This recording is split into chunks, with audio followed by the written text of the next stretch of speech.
Olá pessoal, bem-vindos de volta ao canal. Se você ainda não me conhece, é novo ou nova por aqui, eu sou Franklin Luan, sou professor mestre e doutor em psicologia e estudante de medicina da Universidade Federal de Campina Grande.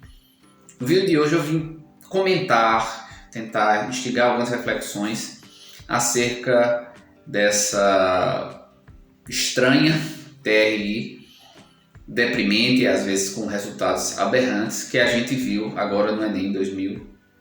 Em relação às notas do Enem 2023, eu estou envolvido nesse ambiente de Enem desde 2016, porque eu tentei por 5 anos ser aprovado, e mesmo depois eu continuo de alguma forma envolvido com tudo isso, e desde lá este foi o ano em que a TRI atacou de forma mais inclemente. Para a maioria das pessoas, pelo menos daquelas que têm entrado em contato comigo ou que eu tomo conhecimento através de outros colegas. E a gente precisa tentar recolher alguns aprendizados de toda essa história. Para quem talvez não conheça muito bem como funciona o cálculo das notas do Enem, a gente sabe que a TRI é um algoritmo que ajuda a definir a nota, mas não se baseia apenas na quantidade de acertos, mas na coerência dos acertos do candidato, na diferenciabilidade desse candidato em relação à massa maior, a maioria dos candidatos.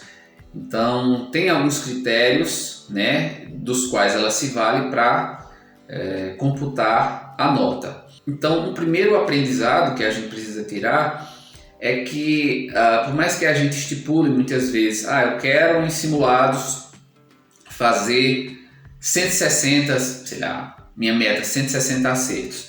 Isso é importante. Mas o que é mais importante, e isso muitas pessoas já sabem, é manter a coerência dos acertos. Cuidado, eu vi verdadeiras, repito, aberrações em relação à nota. Por exemplo, um candidato que fez 154 acertos, eu não vou saber exatamente discriminar por área como foram os acertos, mas de qualquer forma 154 é um número muito grande de acertos. Obteve 940 na redação e ficou com 765 pontos. Assim, em outros tempos, em outros momentos, isso era impensável, digamos assim. Em outras ocasiões. Nesse a gente começa a ver muita coisa desse jeito. Outro candidato com 150 acertos, 980 na redação, fazendo 160 pontos de média. Uma outra coisa, a maior nota em ciências humanas, ou seja, quem fechou a prova, eu até anotei aqui, fez 823 pontos. Essa é a maior nota obtida em ciências humanas. Uma pessoa que falou comigo no meu canal fez 43 acertos e fez 734,2 pontos. Então são 90 pontos por apenas 2 questões de diferença, Então isso traz à baila a necessidade de a gente começar a não pensar tão somente no número de acertos, mas na coerência. E isso vai exigir da gente que se prepare para a prova mais difícil possível, porque, por incrível que pareça, quando a prova está mais difícil, se o candidato está bem preparado, ele tem mais vantagem, porque haverá uma tendência de maior diferenciação do grupo dos demais estudantes.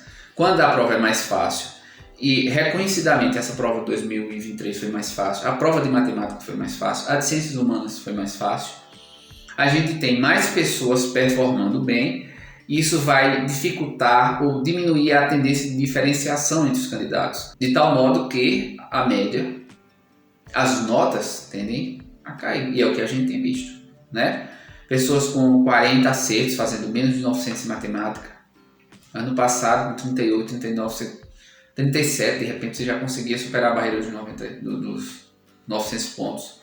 Ciências humanas, eu fiz 42 acertos, terei 720 e poucos, enfim, nem lembro agora, mas é isso. Então, para o candidato bem preparado, ironicamente, talvez seja interessante ele desejar que a prova venha mais difícil.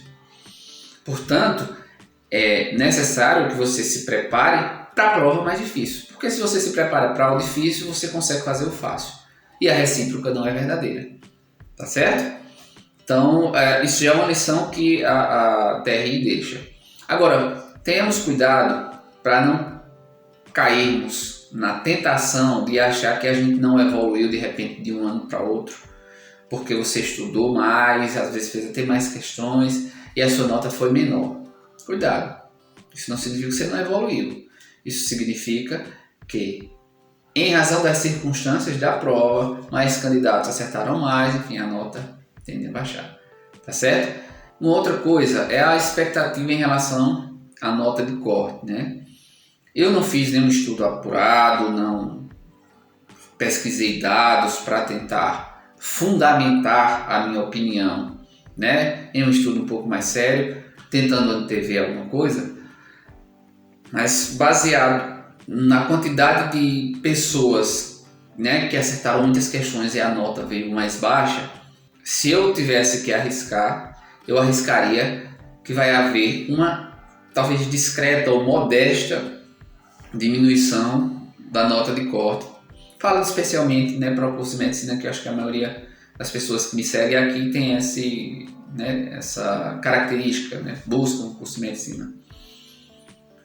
Falando mais especificamente aqui do meu estado, né, da UFCG e da UFPB, eu acredito que se houver queda, essa queda vai ser entre, 2 a 3, até 4 pontos na média. Para ampla concorrência, eu acho que a reboque para as cotas também dá uma diminuída. Isso é só uma opinião, um chute, digamos assim, baseado numa amostra bastante limitada, enfim, observações que eu tenho feito de forma grosseira. Eu não esperaria uma queda brusca de 8, 10 pontos. Ano após ano eu vejo pessoas, né, meio que chutando ou querendo estipular uma queda maior, e eu nunca vi para os cursos, sobretudo medicina para concorrência, em cursos mais concorridos, né, uma queda tão grande. Então, eu não esperaria, de repente, da UFPB a média eu acho que foi 790, fora a bonificação, né? Cair para 780, 779, eu não trabalharia com essa expectativa. Eu sei que esses dias, né, até o resultado do SISU, são dias de muita estipulação, sempre com uma dose de angústia, né, para aquelas pessoas que estão ali no limite. Mas, assim, para ser honesto com vocês, e se eu tivesse a mesma situação, né, sendo honesto comigo mesmo, eu não esperaria uma queda tão brusca, porque eu acho pouco provável, tá certo? Para o UFCG de Campina Grande, né, a previsão traz uma dificuldade adicional, já que este ano a gente vai ter apenas uma edição do SISU, né? Aqui na UFCG a gente tinha sempre duas, então eram 45 e 45 segundo semestre. Pela primeira vez este ano serão 90, né, candidatos, portanto 44 ou 45 para ampla concorrência. E aí a gente fica sem parâmetros anteriores para, né, tentar estipular de forma mais sustentada, mais fundamentada. Mas mesmo assim, acredito numa queda de 2 a 4, 2 a 5 pontos, se houver, tá certo? E no mais, assim, eu me compadeço, né, com a situação de muitos, assim, eu realmente fico muito triste, até com um pouco de dó, né, de pena de, né, candidatos que fizeram 157, 155 e fazendo 780 pontos, 775 pontos. Realmente é triste, é triste. Então, o Enem tem tantas variáveis e a gente precisa estar bem em todas as frentes. Então, tem que acertar muitas questões, acertar as questões de forma coerente. A redação, indispensável, tem se mostrado indispensável, né, para a composição de uma boa nota. E ainda precisa contar, né, com um certo grau de sorte, mas mesmo diante de tanta confusão, né, provocada por essa TRI, ou de desilusão provocada por essa TRI, a gente tem que olhar para o que está acontecendo e tentar tirar algum tipo de proveito né? Não se sabote, não ache que você não evoluiu, porque, repito, é uma circunstância. A conjuntura traz esse resultado aquém ou com uma nota menor do que você esperava, mas isso não significa que você não evoluiu. E a evolução nunca para, né? A gente tem que continuar. Então, se cerque, né, de muitas análises, veja o que é que há de defasagem na sua preparação, e sempre há, né? E, enfim, e tente atacar esses pontos. Vamos aguardar. Eu torço para que as notas de corte caia ainda mais e, enfim, consiga alcançar ou abarcar a maior parte, né, dos candidatos que estão ali no limiar, na zona de dúvida. Mas, assim, para ser sincero, eu não esperaria uma queda tão brusca, porque o histórico não me leva a acreditar nisso. Tá certo, minha gente? Vou ficando por aqui, agradeço de coração, forte abraço e até mais.